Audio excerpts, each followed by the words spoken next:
Okay, guys, I have a pretty amazing thing to bring to you all today. Gloria, my darling, how are you? How's our resident murderer doing? Hmm.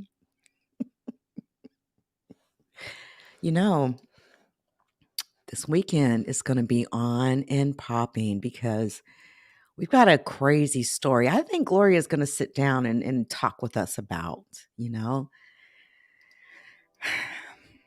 I can't call you that though. It feels funny when I say that because I know you're not like really a murderer, but that time, that time when you were accused of murdering a man.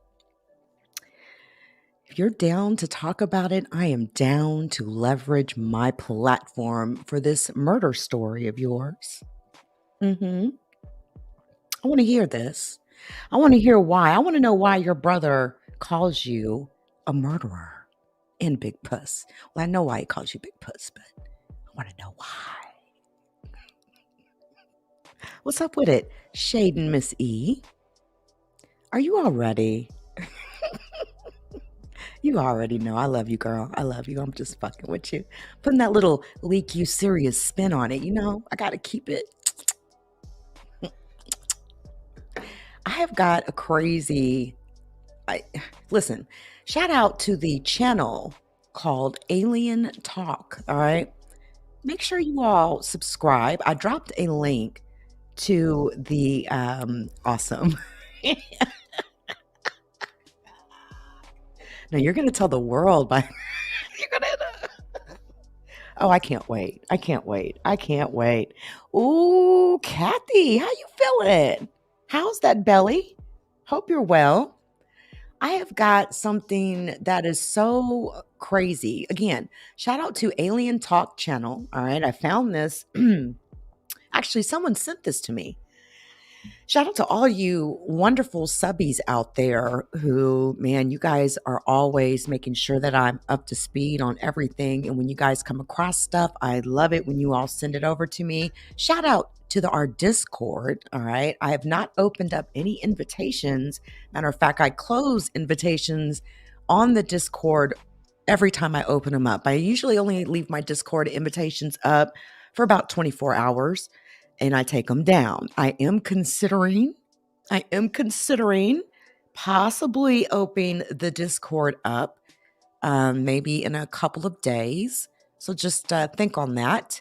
But again, shout out to those of you in the Discord. We have a few top secret channels and it takes us a while. We got to get to know you, make sure you're cool people, that sort of a thing. But we do a lot in the Discord, especially like movie views. The times we can look at Amazon Prime stuff. We don't have to worry about anybody fucking with us. All right. So, I'm not too open right now to really opening it up like major right now. I'm pretty cool with the people we have in there right now, but keep your eye open for that. Also, I'd love to give a shout out to Heidi Fly. All right, Flyucci. All right. I just want to say this really quick. I know how serious Heidi Fly is about her products. I have watched Heidi refuse to even give her product to certain people if they felt like it would tarnish her brand in any way. She's very particular about that. And so I just want to give a shout out to her, tell her, these haters, man, you know how they are. Like she said, a queen always stands alone. And it's just kind of crazy because I know how serious she takes her company and her products. She's very, very serious about that. Very inspiring, actually.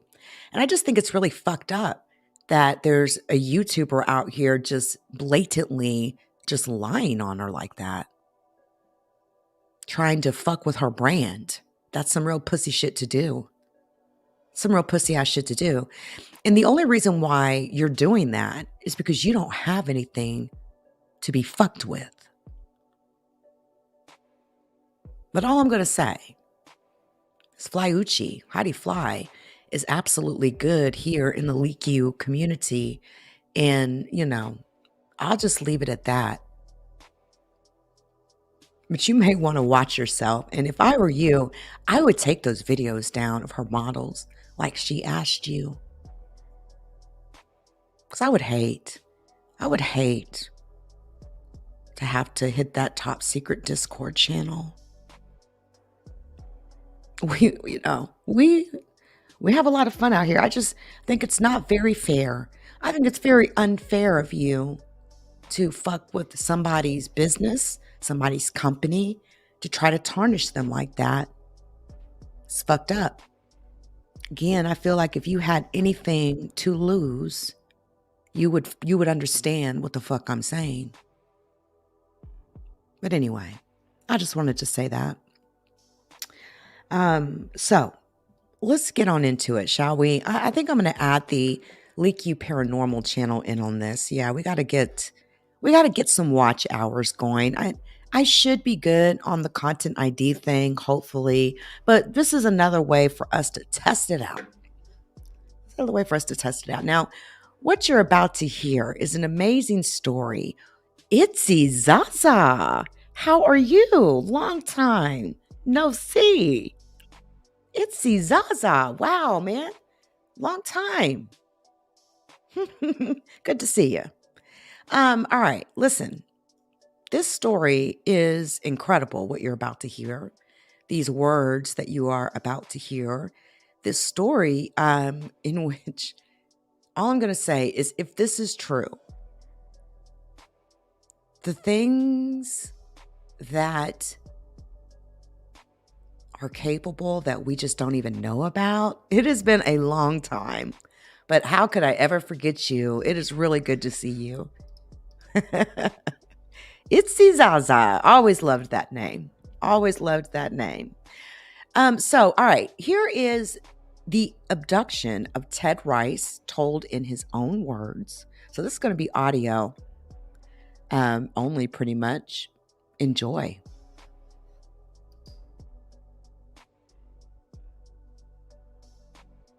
Oh, hello everyone. We are back after a long stint. It's been a month, but we're back. We're finally back with a new episode. Ted's here. Hello. Ted's here, waiting. Ted is here. All right, so you guys know that we read your comments, okay? And I just want to give out a shout out to Ali Love. She left us a 5-star review on Google Podcasts. She says, great podcast. I just discovered this podcast. It was suggested from a Reddit user who really liked it, and I agree. Just a suggestion, Terry Lovelace would be an awesome guest on this show. He wrote a great book, and I find him to be very believable. Now, I don't know who Terry Lovelace is, okay? But, we'll look into it, and we'll see if we can get him on. This is going to be a tough one for you, Ted, all right? Someone on Reddit left the comment for you. Sorry, it's in my photos. Okay. And this person says, okay, I got it here. So Sil2121, okay? He says, Ted mentions that we are made of 3 parts, the physical, the soul, and the spirit. Is that correct, Ted? That's correct. Okay. He says the body is killed and the soul or part of it is transferred to the clone body, but that the spirit leaves. I wonder where the spirit goes. He also says that different spirits may be in the body throughout our lifetime. I wish he could elaborate more on this. He says that one spirit may be willing to inhabit a certain body, like making a choice, if I understood him correctly. Okay, that's kind of difficult to explain. From my understanding, from what I saw, and here again, I'm going to say something I've said several times. I'm not promising anyone that I'm absolutely 100% correct on this. I'm sharing with you what I saw and what I personally think it means. So please keep that in mind. But from my experiences, starting with the one when I was a child in the cotton field in Alabama, and I was abducted, and they put me to death by drinking a green liquid. And then I saw them take the body apart. Well, as I died, looking from a hypnotic viewpoint where I was under hypnotic regression, I saw a shadowy figure rise up and just kind of stand aside as if it was waiting for instructions. To me, that was the spirit. I saw stuck to this green liquid that was inside my body. I saw a white glowing mass of like snow. It was brilliantly white to the point that it would hurt your naked eye to look at it almost. It was so brilliant. But it was stuck to this green liquid. And then, to me, that was the soul. That was the emotional body that creates the energy that the aliens so much want to get from us. And it's the emotional body and our emotions with this soul there can feel love, hate, anger, all of the feelings that we have are created because of this energy that I'm talking about, this white, glowing, brilliant colored creation of whatever it is. But it didn't float away. It was stuck to the green liquid. The aliens then took a little black box, and I can't tell you what's in the black box or how it operated. I could not observe that, other than it looked like a little small rectangular black or maybe like gunmetal gray. But if you get what I'm trying to describe here. And they did something and made this mass that I think is the soul go into this black box. And then they put the black box over on the counter. And then I don't know what happened to the spirit that was standing there. I don't know what happened after that, because the next thing that I know, I'm in the process of being brought back to life in a new body that was identical to the one that they had just destroyed. And they did something like the fibrillations that they do in the hospital to bring back someone when they died. They were doing something like that to the body. They put the little black box on the chest area of my new body. And when they did whatever was like an electrical jolt, it started the body to breathe again. And from what I could observe, this soul that was in the little black box then went right back in to the new body. Now I saw all this going on, but I wasn't able to get real, what you would call really fine details. I wish that I could have gotten more, but this is what I saw. So based on that experience and what I saw, I gathered that probably there are three parts: the physical body, the spirit body, which did not, it seemed to act very mentally competent, as if it knew what it was doing standing there. I didn't have the feeling like it was a dumb or without any mental capacity. I didn't feel that about it at all. And then we had the soul, which energized the whole formation there and made it work. So that's why I've said that. I hope this explains it. Now, in later years, when I had more abductions, uh, I I I saw them probably uh, putting my body. I probably was cloned more than one time. I'm not sure, but I'm thinking probably I was cloned several times, and each time in some of these events, uh, I would see what looked like the spirit, not the soul, but the spirit coming out of the body again, and then another one immediately going in. And that made me feel like probably that, say, those first years up until the cotton field abduction, I had a young spirit that maybe had not had very much uh, physical earthly experience in any of its incarnations. Maybe that was the first one. I don't know. But then when I was changed, like in my teens, uh, immediately after this, they were let me say this, after each event that happened like this, there were personality changes that coincided with what we say on earth as like going into puberty, going adolescence, what have you, or going into being a young man or a young woman. There was changes after these events. It has given me the indication that we're getting an older spirit now housed in our body that's already had some experience being in the human form. That's where I come from all of this, and I cannot tell you. I wish I had proof, but there is no proof. I Okay. can only tell you what I've experienced and what I, Ted Rice, think it means.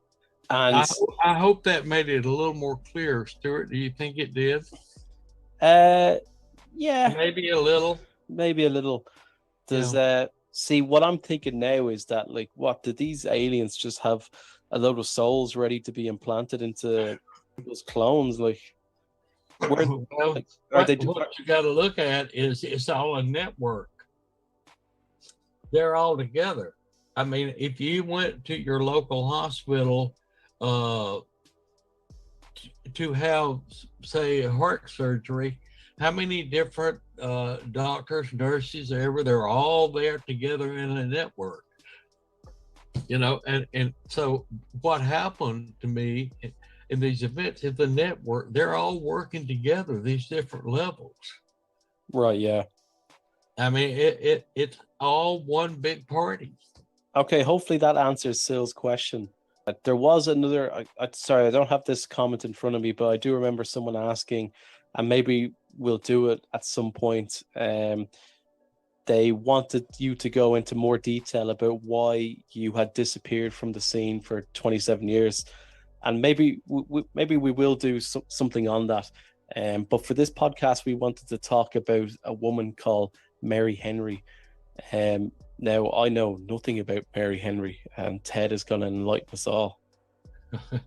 Well, the Mary Henry story is probably the last major story that I have relating to this phenomenon that happened to me.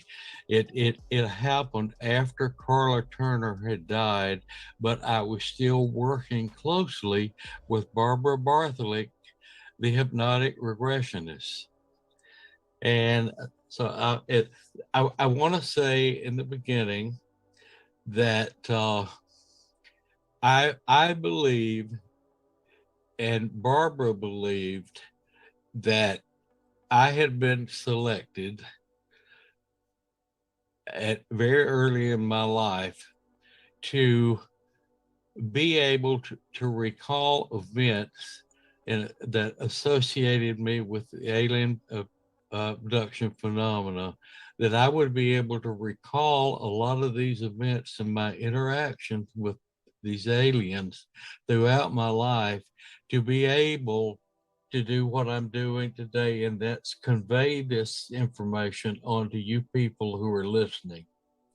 And so the Mary Henry story falls in here in the fact that the Mary Henry story is one in which I'm going to introduce to you today another level of these aliens, and they're all associated. Like I said, the whole network is associated, but it's like in Washington, D.C. of the United States.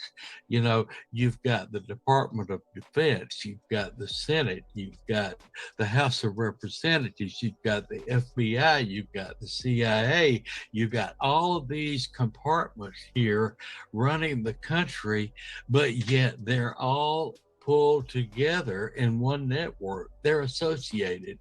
And you got to look at this alien phenomenon the same way, because we can separate it all day long into different compartments.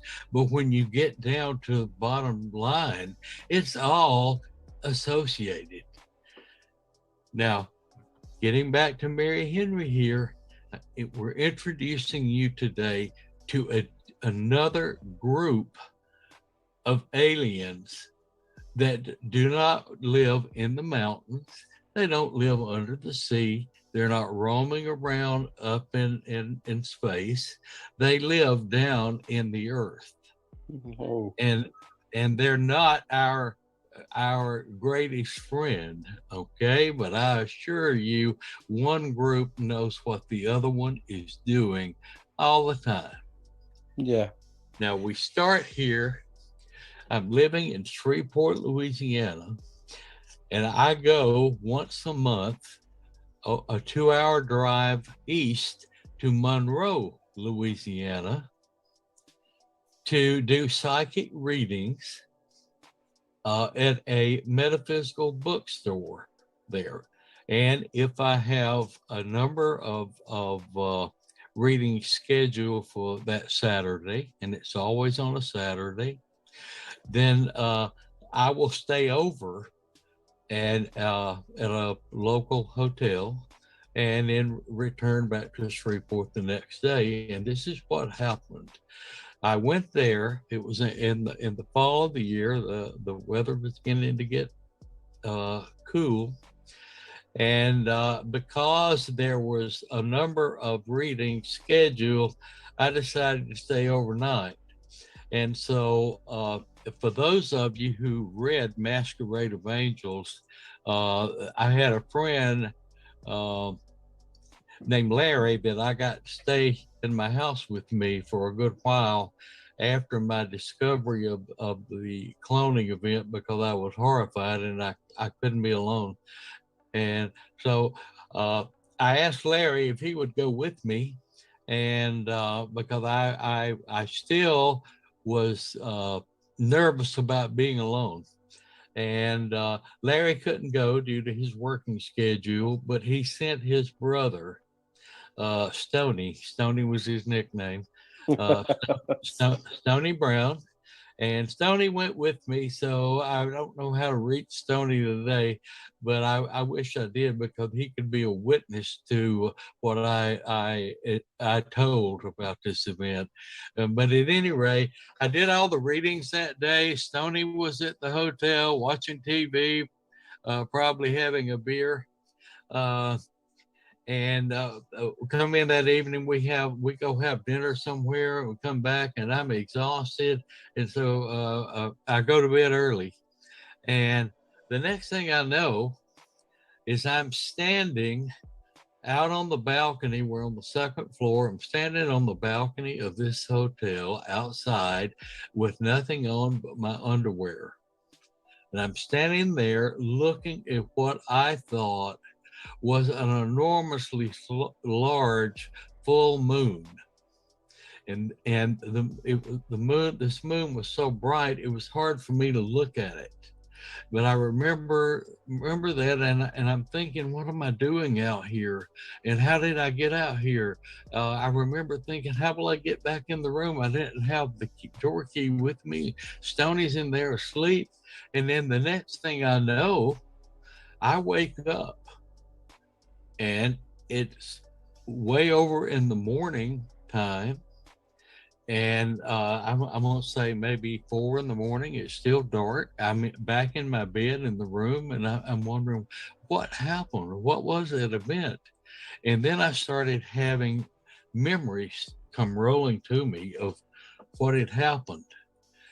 And I found myself, after being taken from the balcony, I found myself not going up into the air in a UFO, but I went into a small UFO, round disc-shaped thing off of that balcony. But we didn't take off into space. We went in straight down into the earth. Now, how that was possible, friends, I don't know. We got down into the earth. I don't know how far we went, how far it seemed like we traveled after we got in the earth. It seemed like we traveled maybe for 5 to 10 minutes. It seemed a little while. And then the disc stops and we get out, and there I'm escorted by it looked to me like, as best I can remember, 2 small grays. The 2 small grays took me into a like a small auditorium that might house maybe 100 people. I was taken and I was strapped down onto a metal looking flat table, and I could hear people moaning and groaning. I could hear people yelling out. I was terrified, absolutely terrified. And then I noticed it wasn't the grays all of a sudden I was looking at. It was swine looking characters. They had a swine looking pig face, but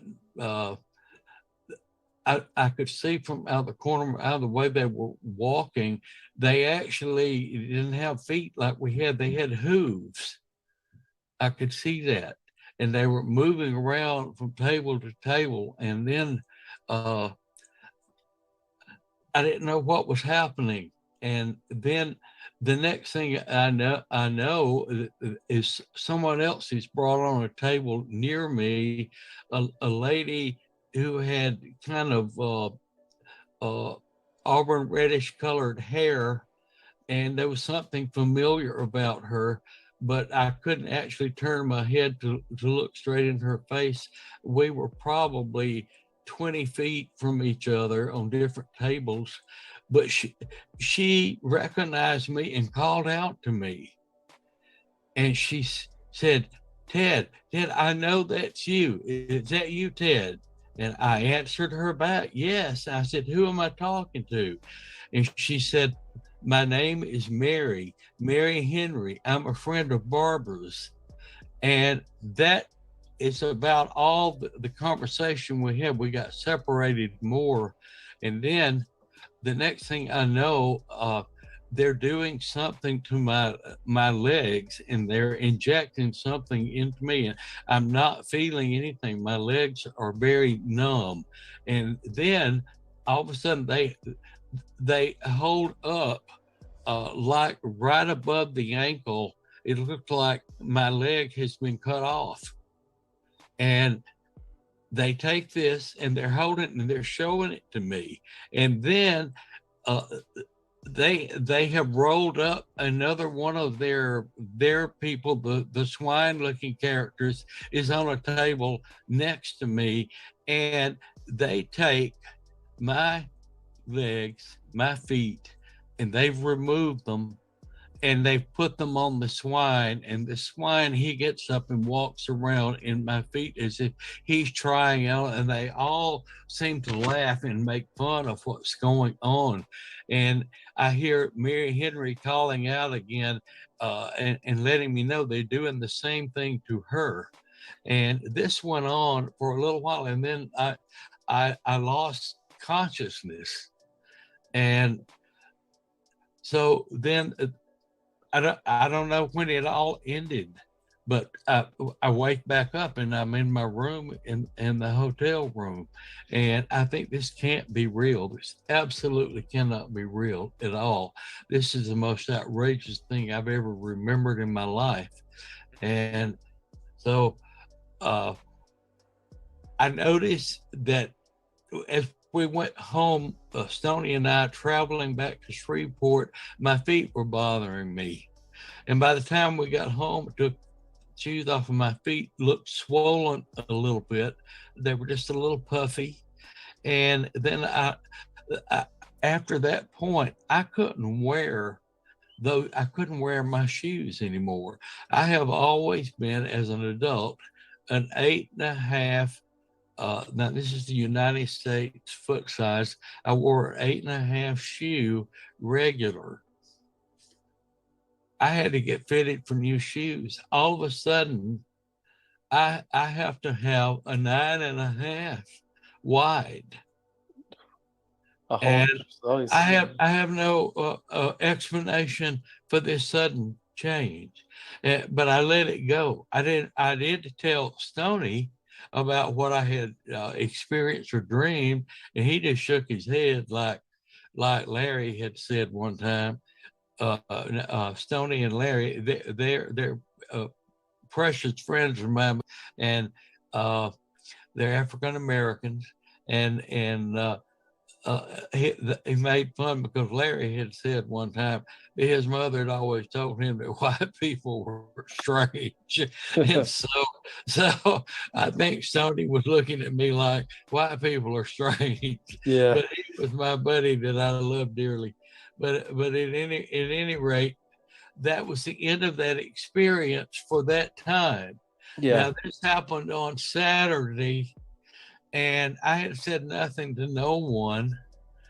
And I got a phone call at my job in the middle of the week, and it was Barbara telling me she had an emergency, that she had to talk to me as soon as possible. Well, knowing Barbara, it had to be extremely important for her to interrupt me at my job. And so I excused myself from work, and I went home and called her back for we could talk. Ted, she said, I've had a phone call from my friend Mary Henry, who swears she saw you in some underground facility, and they were doing something to all of us' legs, and that her feet are not her feet anymore, and she can't even wear the same shoes. She said, Ted, she swears you were there and that she talked to you. I was astounded. I think we all are. The hell? Yeah. And Barbara had all of this on recording. She had Mary Henry's testimony. She had mine, where we conveyed all this together, and it was astronomical. None of us could believe what we had experienced. And then Barbara died. And so what happened to these tapes, I don't know, but I'm sure her family has them somewhere. I hope if they're listening, or someday somebody will be able to go into some of Barbara's tapes to retrieve my material. I'd like to have a lot of this confirmation, and it was there. Barbara had it. But at any rate, people, that is the Mary Henry story. Mary Henry has passed away too. Yeah. So, first off, these swine-looking characters, I've never come across them before. What's the deal with that? Like, they're just so secretive. They live in the ground. Like, well, there was one character I didn't mention in there, and I hesitated about mentioning it, but I'm going ahead, and I'm going to say there was an overseer in that underground facility. Mary Henry had seen him also. He was not swine. He was more humanoid looking, but he wasn't as pure human as we are.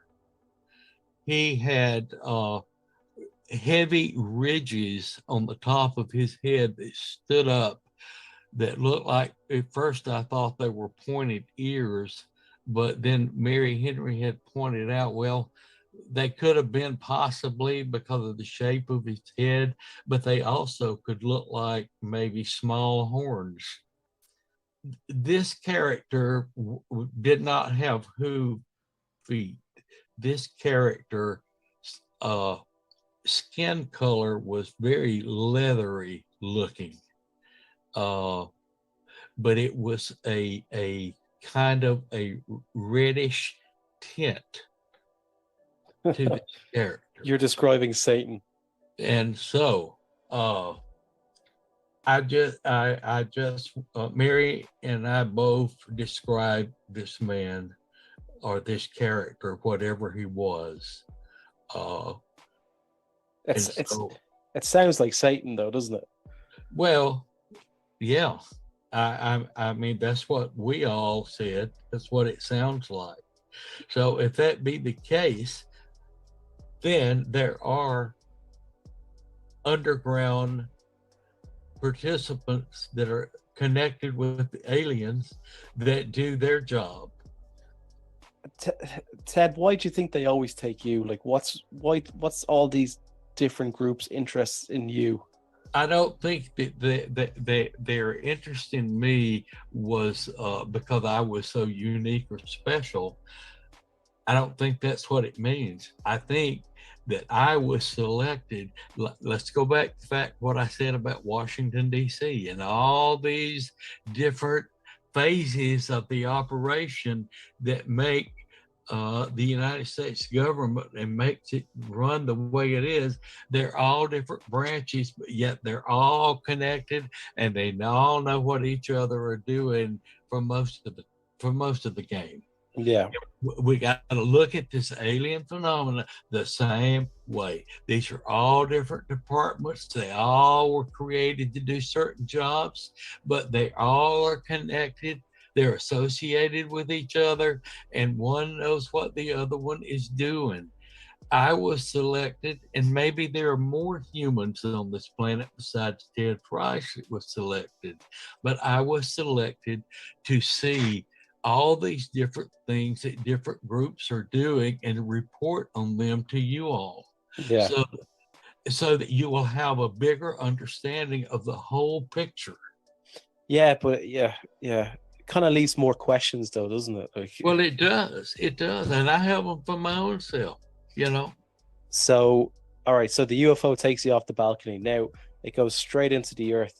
You don't know how. I remember Jacques Vallée was talking about a UFO witness who described seeing a UFO flying over some trees. Okay, and Jack often said that he had to become friendly with the person to get the proper story, because sometimes people would hold back because they thought it was so unbelievable. And the guy described, well, it didn't fly over the trees; it flew through the trees.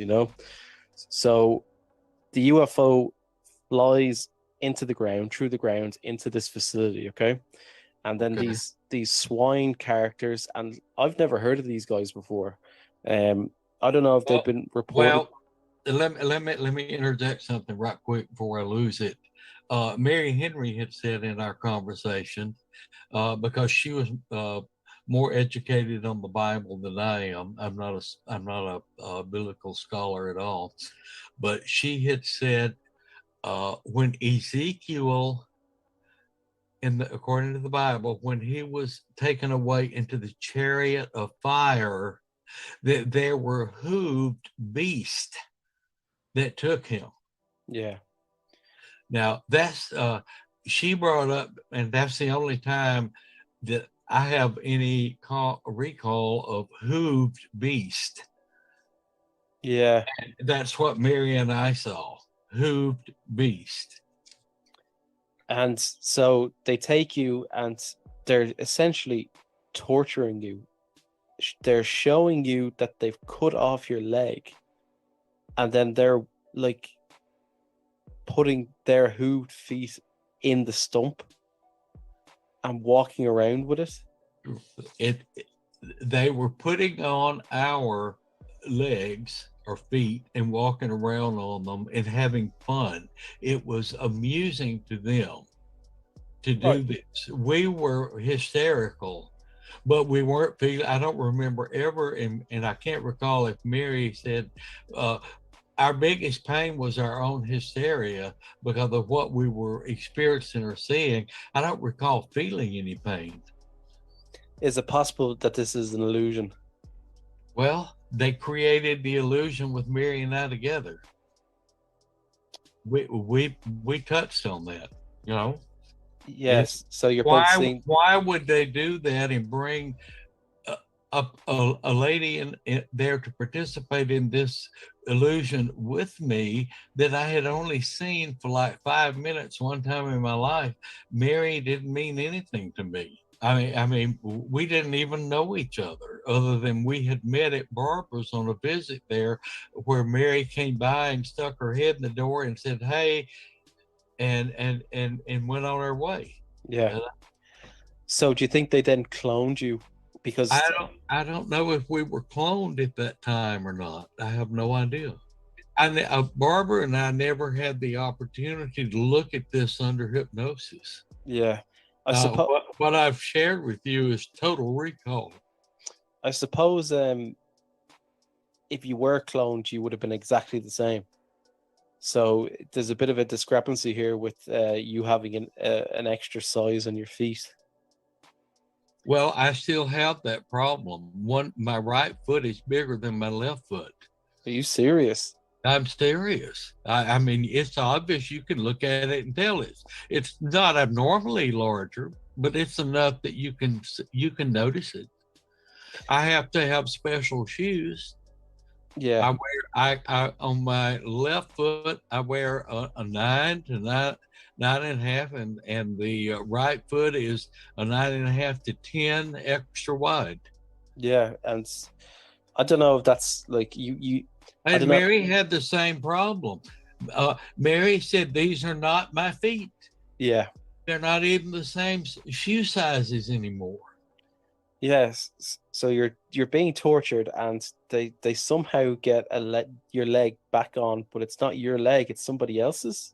Apparently so, unless they did something to it to make that leg bigger. And I don't know what they could have done to it, but with what was going on, I suppose anything is possible. This is a real story. Halloween is just around the corner. It is very gruesome. I wanted to save it for last because I'm running out of stories. This has been the last big event that I recall. Yeah. And so I may drift away from you folks now. I don't have any more to tell you. So these swine, how tall are they? How tall were they? Yeah. Oh goodness. 4 to 5 feet. So they're about the same. And some of them seem to be a little shorter. Yeah. So not like too high at all. And they're obviously, you describe walking in with greys. Were there greys there, or were they really just these?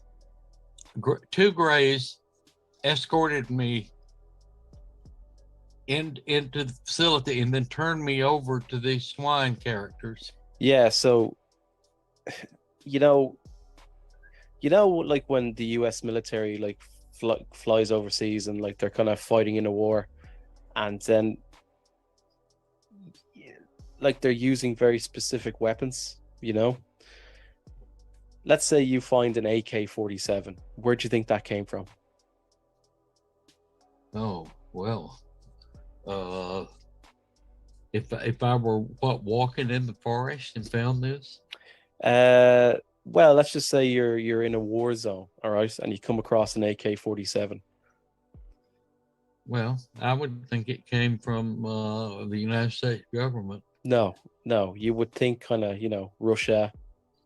When you see greys escorting you in, they're a piece of equipment that's being used by the reptilians, isn't it? Here's the link here. Like, this is really reptilians, like kind of, you described this overseer there who wasn't reptilian, but yet they're using the greys which the reptilians use. Do you see what I'm saying? Yeah. It's I suppose it gets back to what you were talking about with this whole how everything's connected, different parts are kind of operating on their own, but they're all using the same equipment here. Yeah. Do you think it's fair to say that the reptilians were really behind all this? Well, yes, because the whole thing is a very complex, sophisticated, scientific network. It's a program. It's a program to operate and control humans on our planet. The whole thing is focused on the human.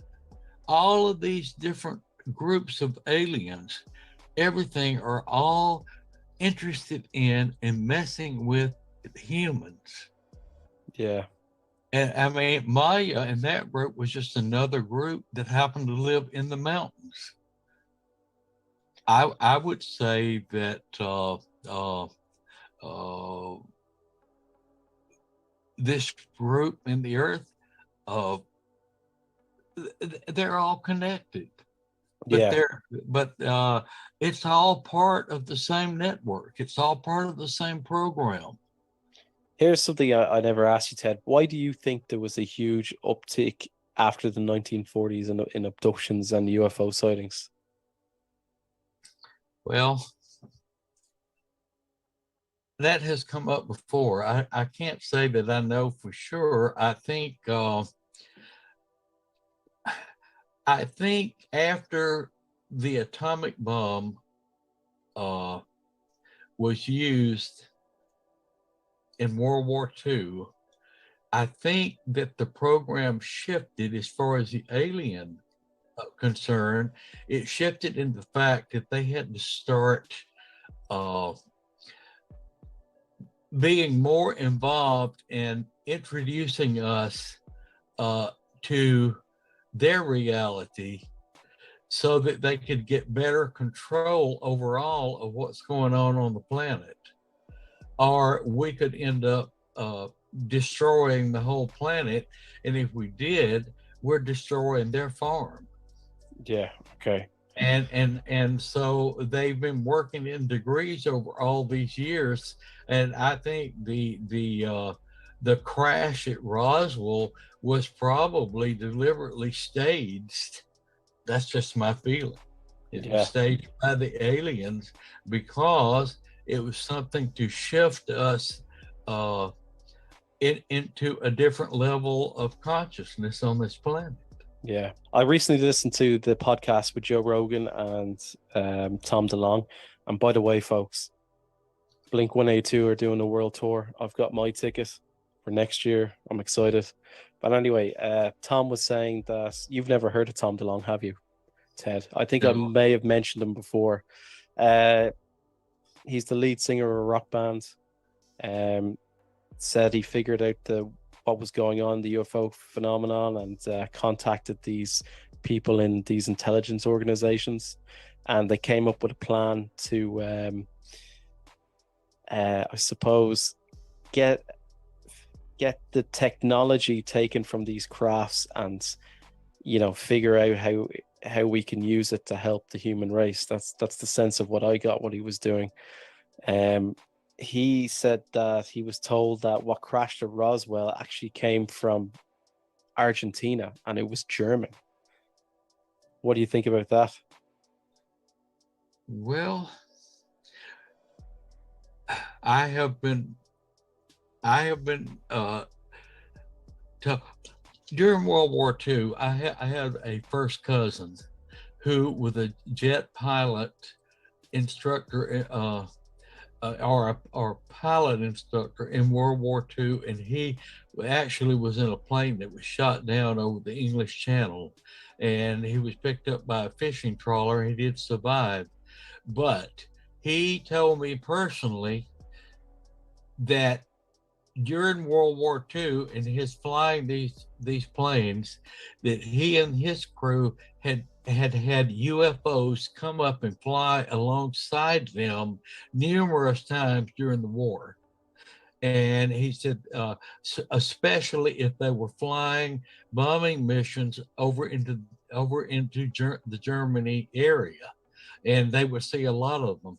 And then I had heard that there was some type of now this is hearsay, but I had heard there was some type of connection with Hitler and UFOs, and the German scientists were getting alien help to build UFOs.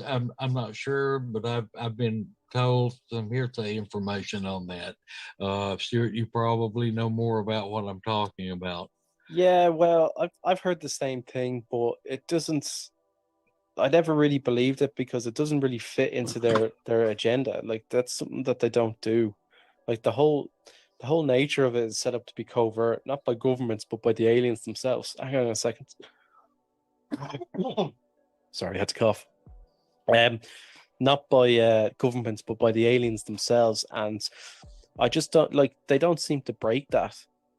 I don't necessarily believe that America has a secret space program, or that, maybe they've recovered something that crashed. I do think that.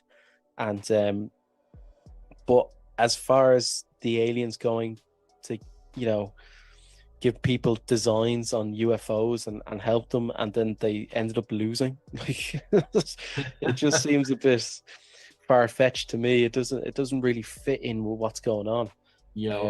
I kind of agree with that thinking, but I was getting to the point that if that Roswell crash was connected to German scientific work which was now out of Argentina, I don't know, but if it goes back to Germany, then that's the point I was trying to make. With connection there, but you can look at that World War II. Well, that's where the Nazis escaped to, wasn't it? So many of them, yes. But I don't believe it. But you can look at World War II, or I look at it on two different levels. On the human level, it was a horrible war. We're fighting a maniac who became a dictator that was out to destroy the whole world if he could do it and take it under his domination. So was Japan at that time, pretty much the same attitude. Also, I had heard or had read somewhere that there were a lot of UFO activity seen in the early days of World War II over the Japan area also. Which make me question, what were the reptilians doing? Now, on the human level, we were fighting dictators, monstrosities, and we eventually won through the atomic bomb, and for the Pacific arena went.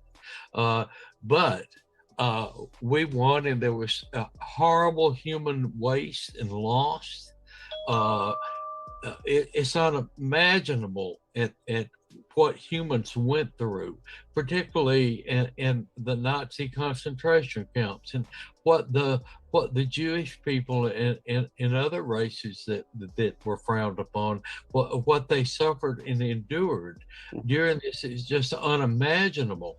And then you look at it from the alien point of view, they manipulated humanity to create this horrible situation because they made a tremendously grand harvest over energy. Did you ever see the picture of the Battle of Los Angeles, the UFO that was there? I think it was 1942. No, I heard something about that, but I really don't know anything about it. So it was 1942 or 43. They were expecting an attack from the Japanese in LA. Okay, there was a real possibility that it was coming. And of course, in hindsight, we know that the Japanese didn't have any plans for that. But at the time, the Americans were thinking it was a possibility, and this thing sat over LA for over an hour. Anti-aircraft guns fired at it for over an hour, and it eventually they weren't able to bring it down. And there is a good photo of it where, to me, it looks like a saucer UFO. Okay, it looks like the typical like sombrero shape, and it's the photo is black and white, and then you can see all these kind of little explosions going off around it, like, you know, with these searchlights kind of on it. And in the end, they put it down to war nerves. Like, there was nothing actually there, and people were just randomly firing into the air. But in the photo, you can clearly see that there's a UFO there. Now, the atomic bomb was dropped 1945. June. It was during the summer anyway, June or April or July or sometime around August, I think it was actually. So here we're talking about a UFO that appeared over a city, 3 years before the bomb went off. Yeah. So I'm not too sure. Maybe the atomic bomb was the reason. Like, it's a good theory, Right. But anyway, this is just speculation on my part anyway. So is there anything else you want to say before we go, Ted? Actually, no. have we really explored this Mary Henry story though? Yeah, I mean, I saw at this time, I haven't made any notes about it. Yeah. I just tell you from my heart what I recall about Mary Henry. And I know it's an amazing, unbelievable story, but it proper reminds me of just torture, like beings torturing people. Like, that's what it reminds me of. Well, like isn't that what we've been told hell would be like? Yeah, but like, it's so sinister to like go and abduct someone, take them into the earth, cut off their legs, and start walking around in it. Like, that's completely horrific. And just to do it for amusement, it seems. Right. Like, that's why they were doing it. And the other thing is this devil character you're describing, okay, the overseer. The fact that they needed an overseer force. We need someone to supervise the leg walking. Right. Well, he was standing up on a platform or like a small stage overlooking the whole operation. Yeah. That's why Mary and I could see him, because he was a few feet above the table levels where we were, so we could see. And they paid attention, the swines paid attention to him. You could tell that they were watching his movements to make sure that they were doing what they had been directed to do. Yeah. All right. If anyone has any questions about this, just hit me up in an email. My email address should be in the description, but it's stuart89t@yahoo.com.au. And Victor, we got your email, and me and Ted are going to go over it again, and we'll discuss on the next podcast. Okay, so we haven't forgot about you, Victor. And all right, so that's us done then, isn't it, Ted? Okay, I want to say, I want to remind everybody, if you're out and about and you come across a stray animal that needs help, don't turn your back on it. Be a good human and rescue this poor creature and give it some help. Actually, Ted, just before we go, while we were doing the podcast here, I heard that mystery noise again. Did you hear it? No, I didn't. It sounds like a I don't know. While you were saying something, I could hear it come true. Do you remember the last time we were talking about Dulcie, and then we had multiple like pinging sounds? Yeah, I remember that. Yes. Yeah, it happened again during this one. You didn't hear it? No, I didn't. But I have a hearing deficiency, so yeah. I would love to know what that is. Well, so would I. I'm not touching anything. As a matter of fact, I've hardly moved. Yeah. So I know I didn't do it. My phone is turned off. I have no idea. Interesting. Anyway, till the next time, listeners. Okay.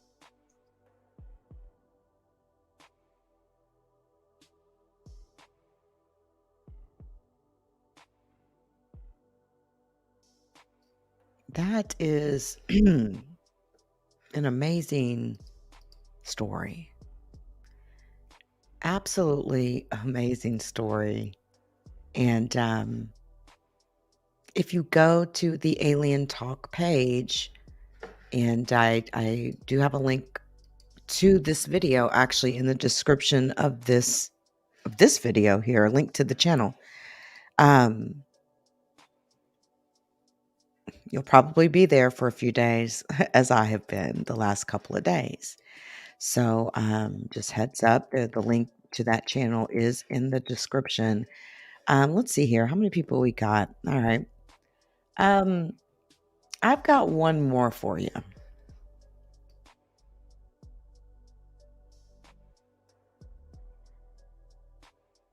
A group of us living right around the mobile home where I was living in Shreveport, Louisiana.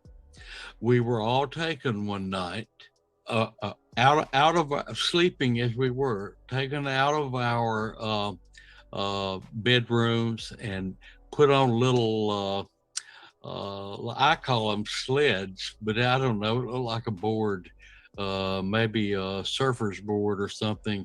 You stood on it, and there was an operator, a gray, at the end of it, who kind of was like operating this board and making it go and carry us out to the UFO that was waiting in a meadow behind the trailer park, which was concealed by a lot of forest and trees. From the mobile homes, you would never know that meadow was back there, but it was, and that's where the UFO set down. And it was probably, maybe from my mobile home, it may have been maybe, I'm gonna say at the most 500 yards. I don't know if it was even that far, maybe 250, 300.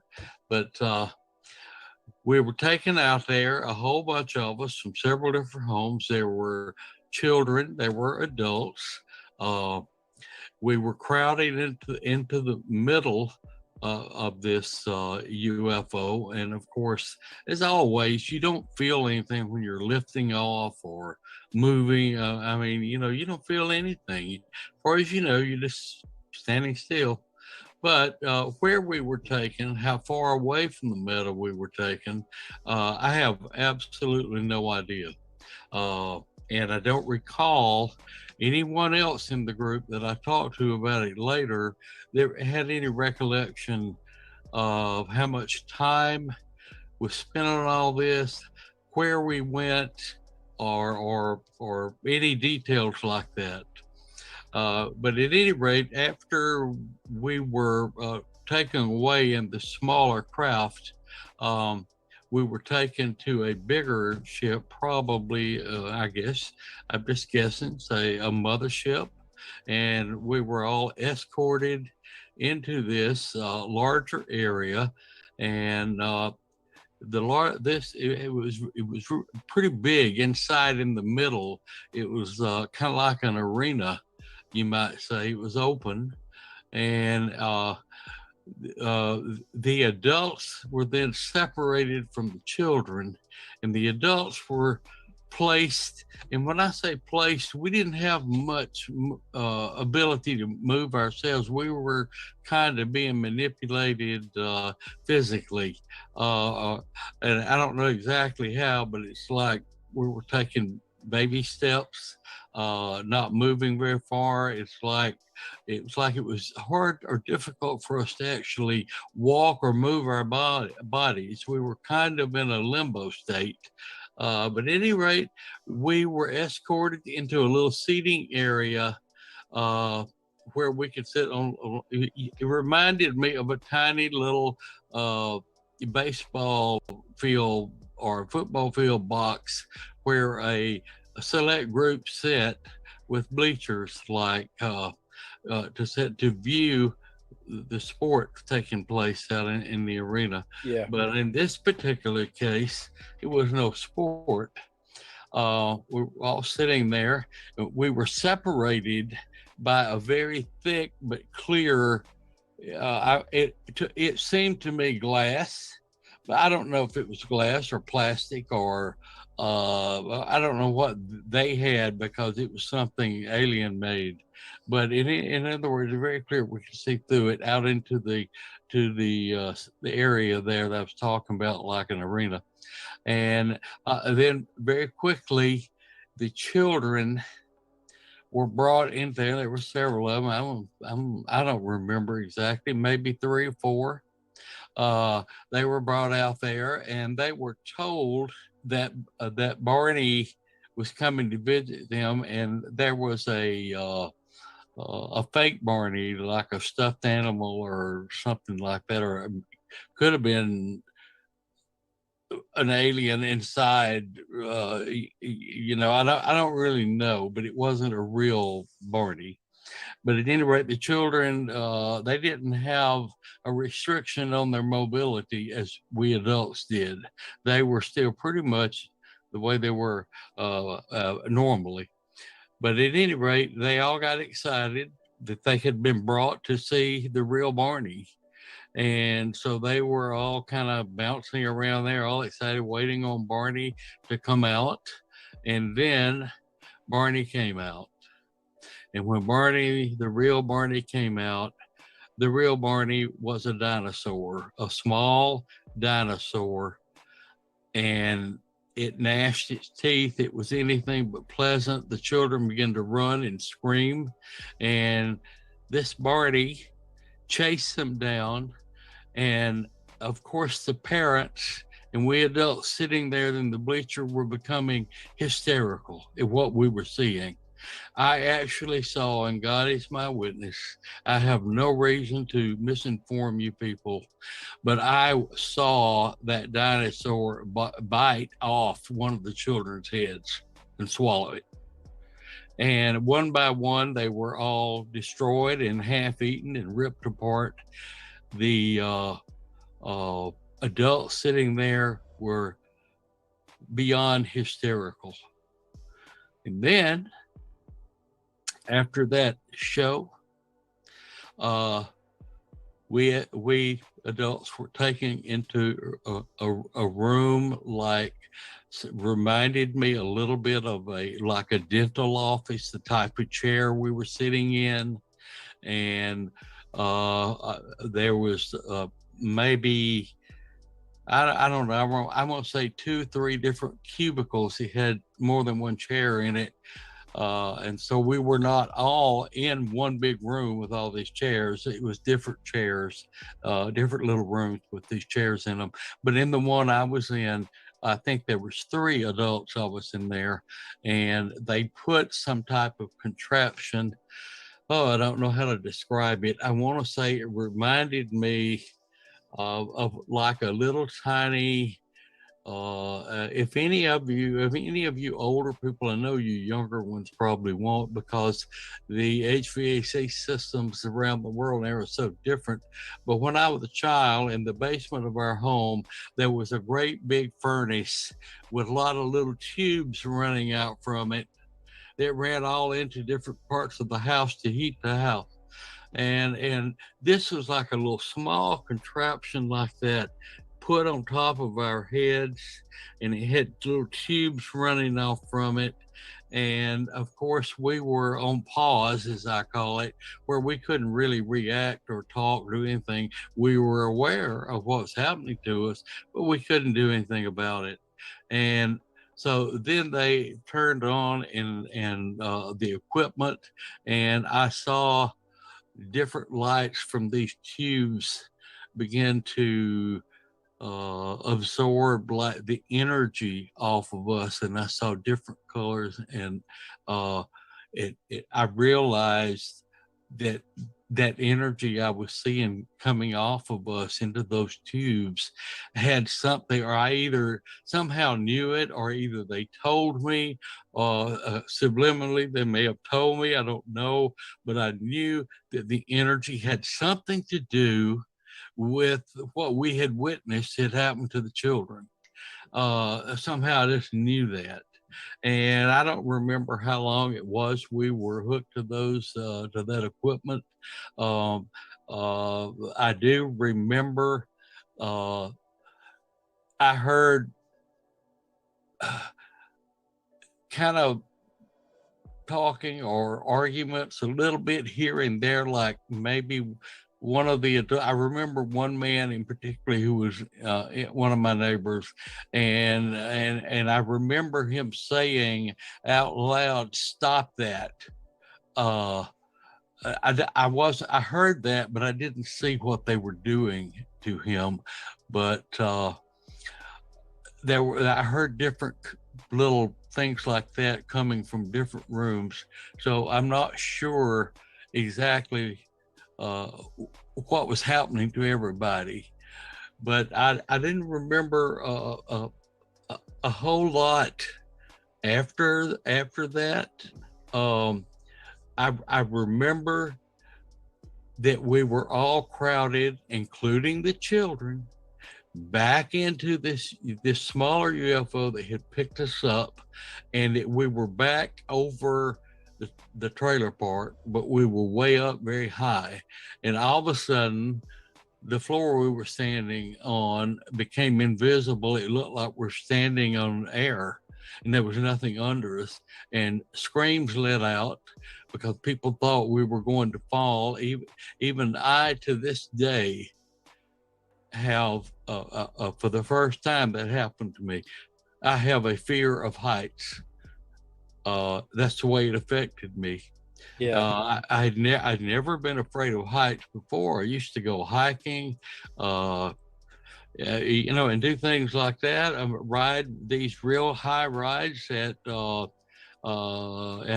county fairs and things like that. And I never could do that after that. And I learned from some of my neighbors later, some of them were affected the same way.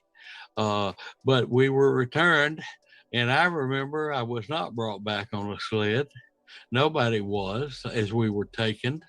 I was beamed, like, Star Trek, beam me down, beam me up, Scotty. I was like beamed down right through the ceiling. And I remember slowly going down like on a slow elevator right through the ceiling into my bedroom. And then the very next thing, I wake up and it's morning. Yeah. And it's over. And I'm thinking, did that really happen last night? My Lord, what a dream. But I didn't recall any of those details of what happened to the children. I didn't recall.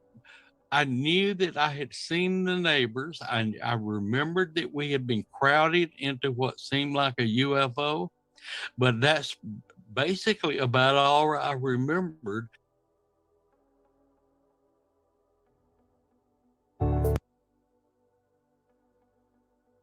That is incredible. And sort of like my thinking, when I hear that, so I've heard things about reptilian beings getting or feeding off human misery, literally. Human misery, and the more heightened that is, the more they feed off of it. It's like it's almost like something we give off, an energy that we give off. When you're having someone has passed away, or if you was to see something insane like that, that would absolutely make somebody lose it, right? And I sort of wonder if that's kind of, or everything to do with this. I've always, said this, that I really feel like Satan is trying to create his own army.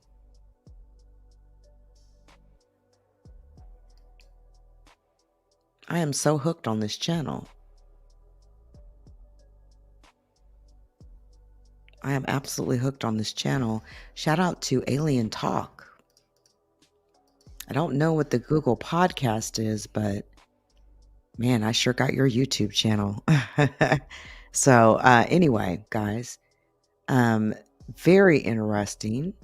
Very interesting. I mean, what if there were mass people being abducted in simulations like this playing out just to harvest negative energy?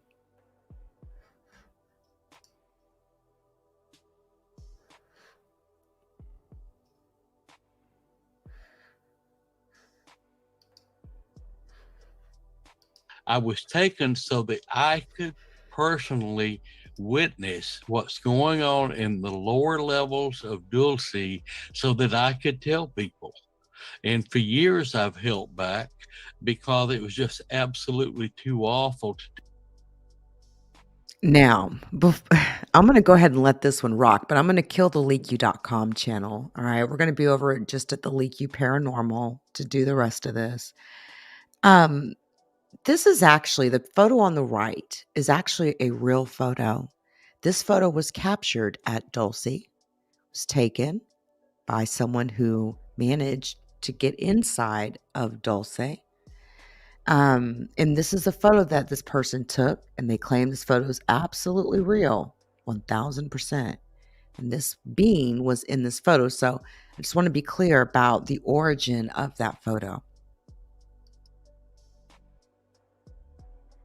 Tell anyone, and I didn't know how people would react, and also I was afraid that my life might be put in danger by spilling the beans on what I saw. But I'm going to tell it here today, and for those of you that are have a weak stomach, I suggest you stop listening to it, or if you can't deal with fright very well, maybe you need to not listen to the rest of this, okay? I'm trying to think for your best interest. But we get there to Dulce, and we approach an area where small crafts are coming in. There's lots of them. It's like a big hangar. And out of each craft, I could see that they would bring out one, sometimes two. I don't know if there was three or not. It could have been three, maybe, humans. And they put them in like a little buggies that was on like a rail track. And they set the people up in that.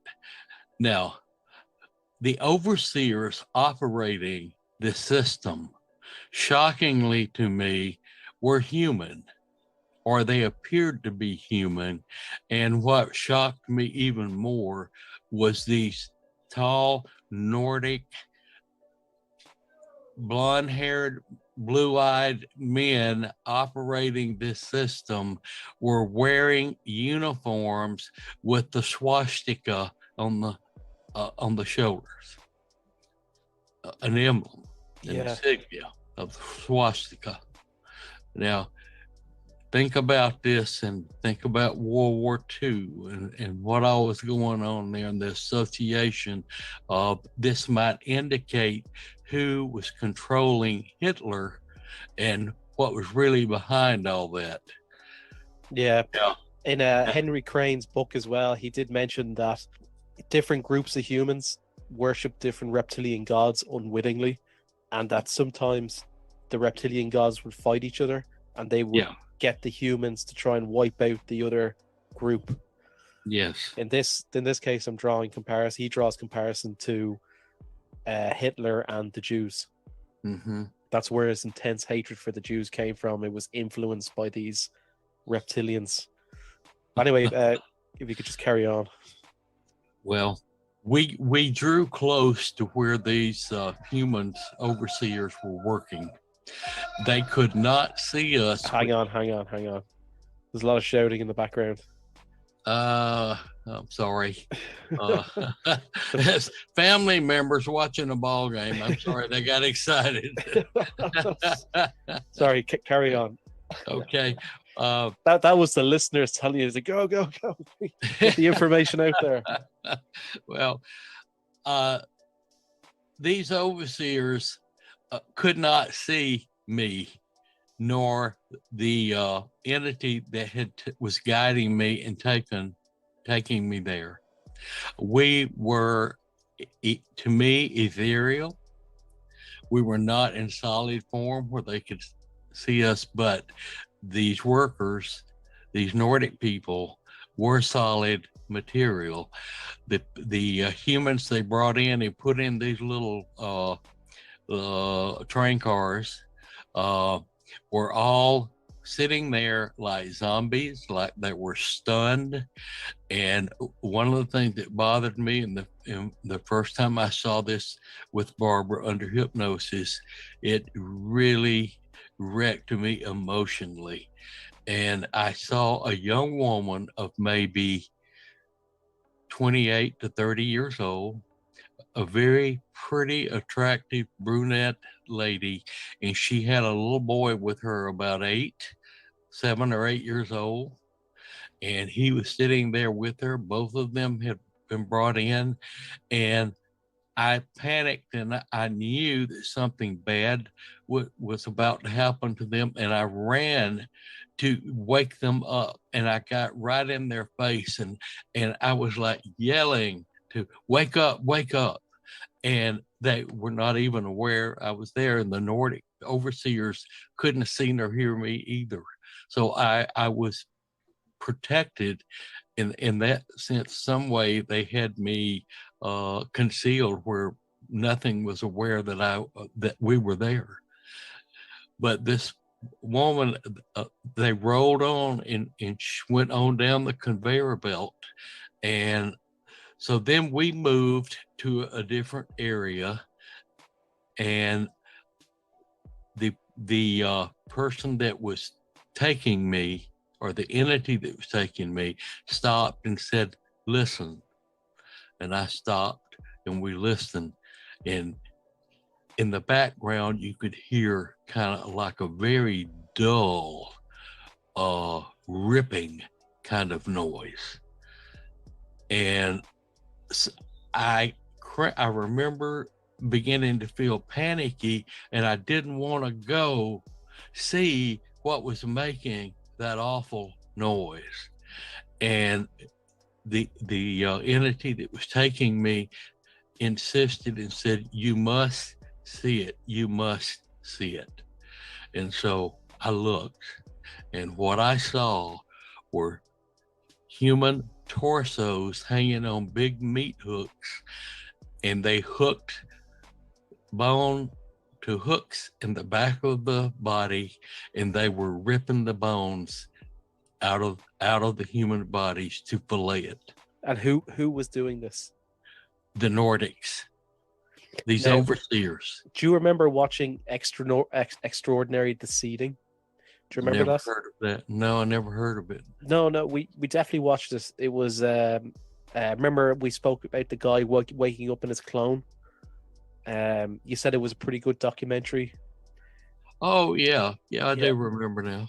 Do you remember what he was saying? That he was walking past one of these Nordics, and he said it was like their face just kind of shifted briefly into reptilian face and then shift back.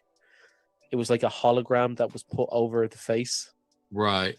Okay. Now I remember now. Thank you. Yes. Is it possible that this might have been an illusion? It's possible. Yeah. When you're dealing with this phenomenon, anything is possible.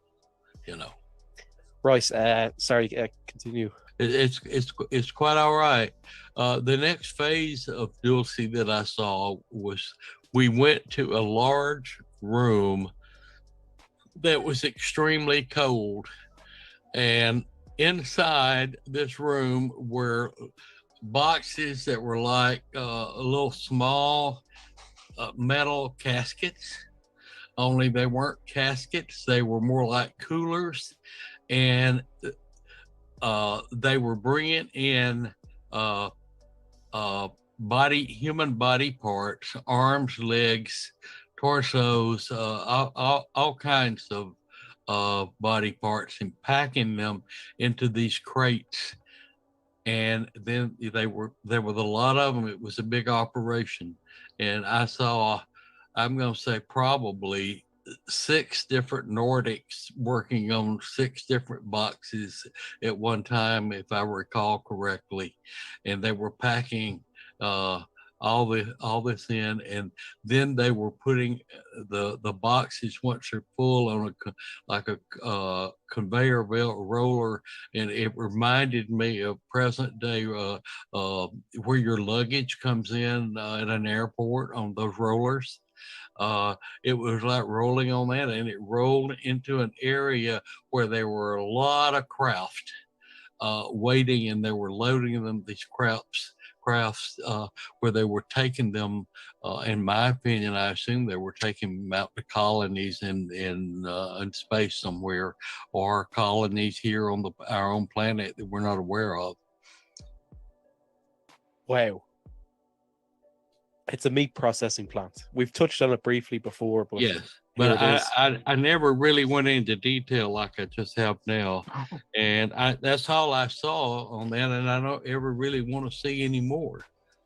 And what did the good aliens say anything about this at the time?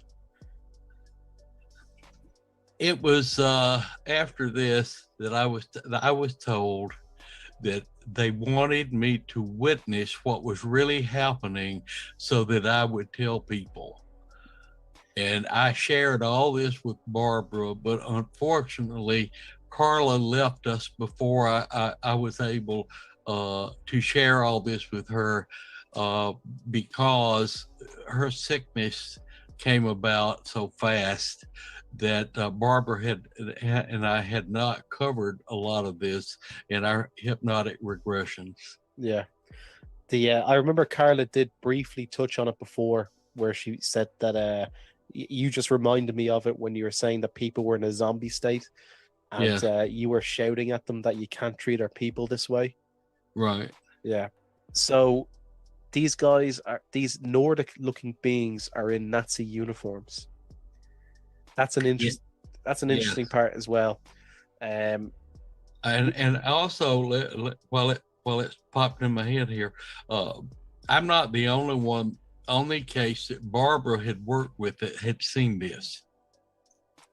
I was one of several that she had worked with over, say, a 10-year period, that had seen very similar. Their accounts were very similar to what I saw, and they also reported the Nazi swastikas. By 2050, super intelligent AIs could become billions of times thought in positive. Y'all.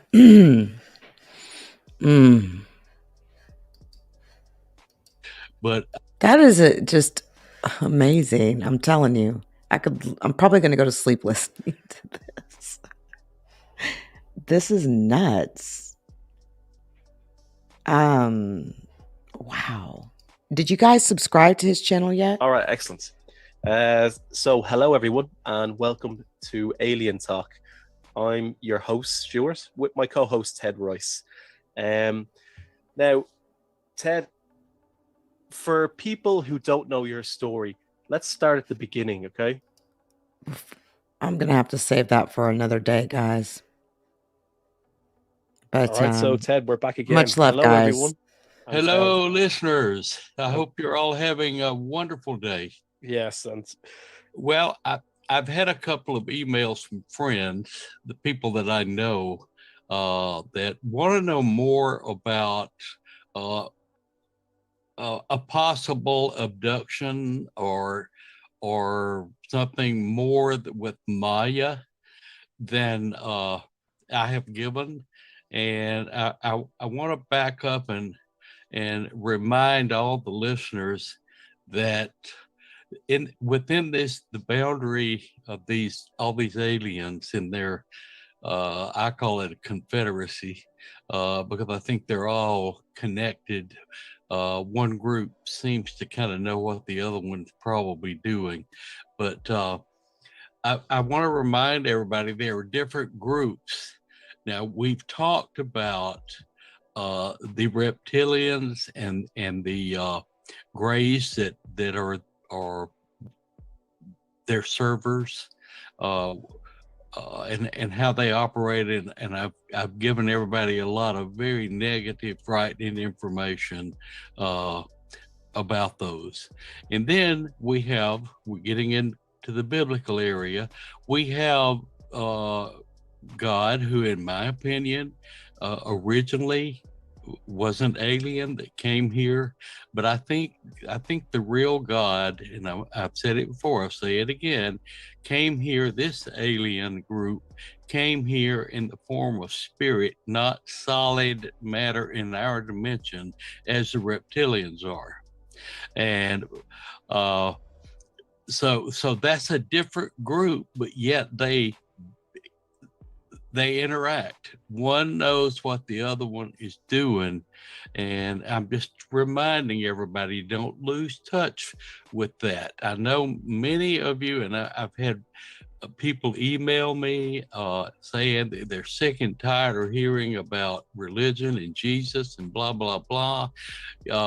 Well, I'm here to tell you, if you want to learn more about this phenomena, you're going to have to change that attitude, because whether you like it or not, and whether I like it or not, the Holy Family, they are originally aliens.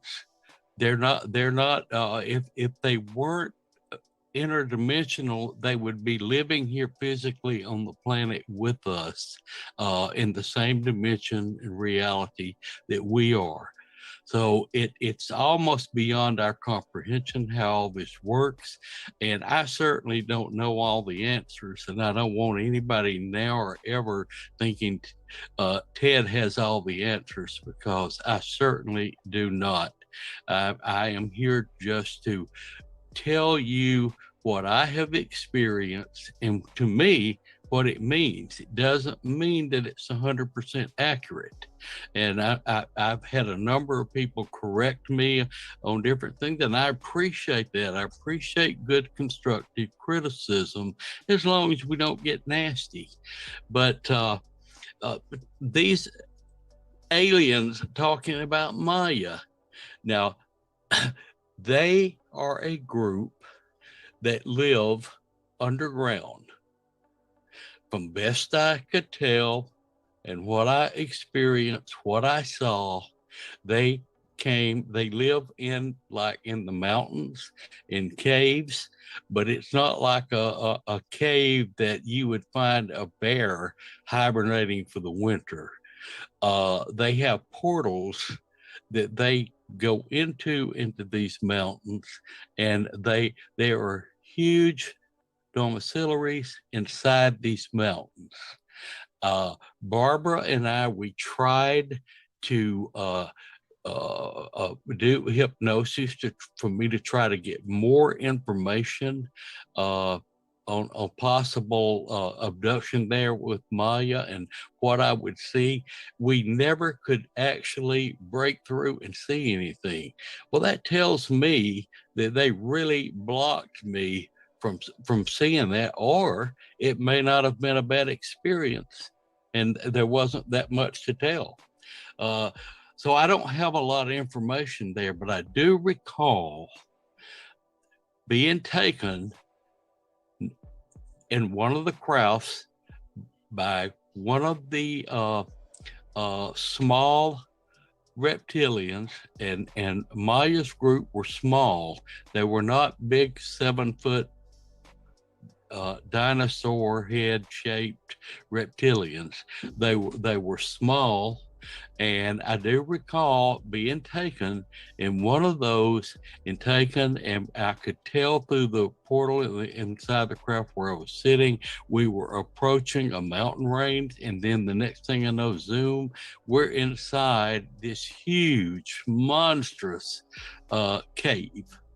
And in there, I remember seeing a number of small crafts, like small UFOs that maybe could carry 2 or 3 humans.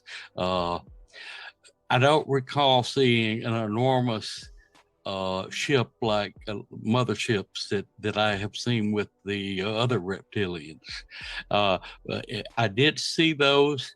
Now, one of the things I remember that really stood out to me, and every time I think of this, I think of this one thing.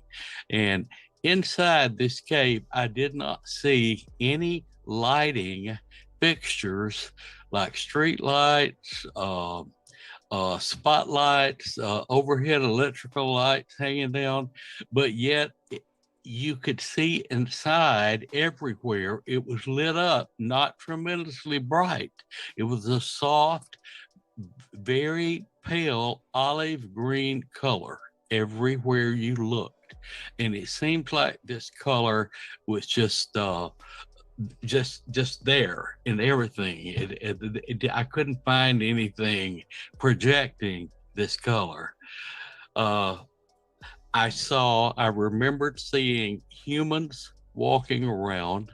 I remembered seeing these small reptilians that I would say 4 feet, 5 feet at the most. They were not very big at all. And I don't remember at any time I felt threatened or uncomfortable.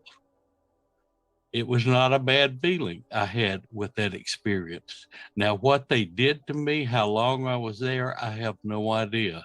I wake up the next day and I wasn't sure if I dreamed that or I remembered it or what, but it has stayed with me all these years. And as I said, Barbara and I tried several times to break through and see more of this, and it just never happened. Now, that's about all I can tell of the listeners about Maya. I wish I had more information to share with you. I'd like to know myself, but I just haven't been able to find it to do that. Now, there's another group. There's the reptilians that I believe the big tall reptilians that I've talked about that do consume human flesh for their food. They operate the underground facility at Dulce, New Mexico. These are, in my opinion, the fallen angels that the Bible talks about. Now that's my feeling at this time. Now there is another group that we haven't talked about, but I'm going to introduce you today to that group. And I spoke last time about my experience with a lady who's a psychic in Tulsa, Oklahoma, named Mary Henry. She was a psychic there who did psychic work, and I met her through Barbara Barthlick. And I had an experience that involved Mary that we will go into at a later time, but I want to tell you that when I was abducted with Mary and we were taken to an underground facility, the aliens working in there were swine. They had swine-looking faces, pig faces. They had hooves and they walked upright.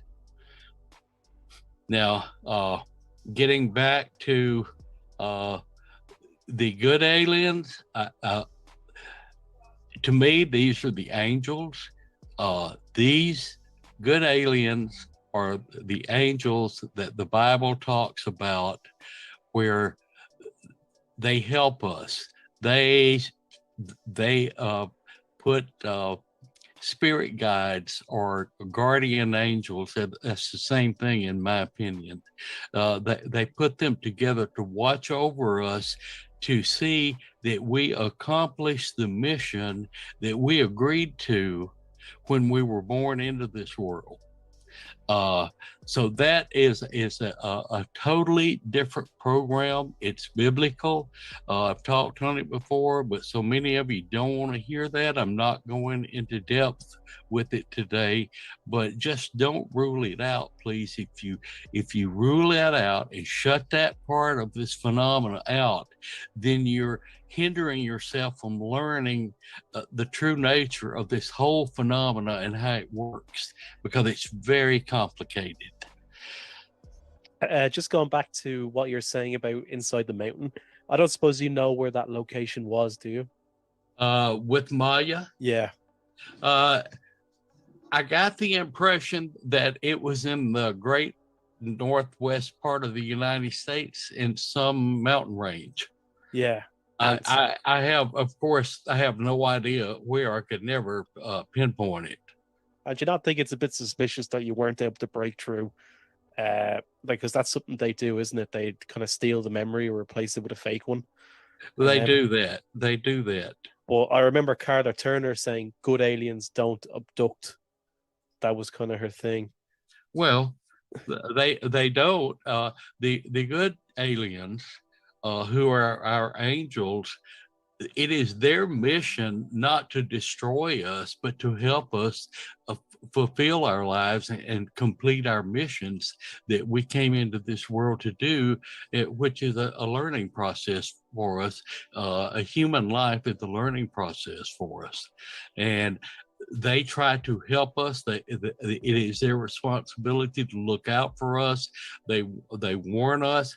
I have been to funerals where the deceased, who the body was lying there in a casket at this funeral, and I would look around and I would see the deceased in spirit form looking in a way that I would recognize them in their human form. And I have seen this many times in the past, and every time that I've seen it, there was always 2, sometimes 3 other humans standing around them that they projected themselves to be human, but yet under hypnosis with Barbara, I saw a number of times they actually were aliens. They actually were, and not reptilians. They were like these tall, very slender grays, and they were accompanying the deceased to see and attend their own funeral. And this happens a lot. I have seen it probably a dozen times in my lifetime. And it's always the same way. Now, the reason that they're accompanied that is because the deceased has just arrived on that side, and they have to reacclimate themselves to a spirit life from where they came from. And they're not going to turn them loose and let them do something to upset everything and hinder their own experience or growth. And that's why they accompany them. Now, the same spirits, and I'll use, for example, a nephew of mine who passed away a few years ago. And at his funeral, I saw him, and he had 2 human, tall, slender, human-looking men as they projected themselves to me with him. So, are you saying after this, like months later or a year later, my nephew visited me in spirit, and he was alone. Yeah. He was alone. So it's not like they were there for any reason, but yet to help him, because he's so new. He had just died like 2 or 3 days prior to that. So are you saying that like there was aliens at the funeral, but in physical form? But everyone around them thought that No, they just were not humans? in physical form. I was seeing them psychically. Oh, right. Yeah. Okay. Sorry. Yeah. Thank you for clarifying that. Yeah. I just No, thought, geez. no, they were not in physical form where everybody could see them. But now I have seen the deceased like that where I wasn't the only psychic there that saw them. When you get with a bunch of spiritualists, like from the spiritualist camp down in Casadega, Florida, where they talk to spirits all the time, that's part of their services. Oftentimes they see the same spirit. And just getting back to the mountain, Ted. How large would you say it was in the mountain? I imagine it was like a city inside this mountain. Okay. Yes. How large are we talking? I would say you could easily have put a 10 or 12-story building inside the hangar area where the craft was that took me there. Yeah. So what, Yeah. you think they've just always been there, or did they just colonize this mountain, or Well, what's your best thought on that? I don't know. I don't have enough information to answer that. I wish I did, but I don't know. Maya, they never instructed me on the history of any of that, of how they came about.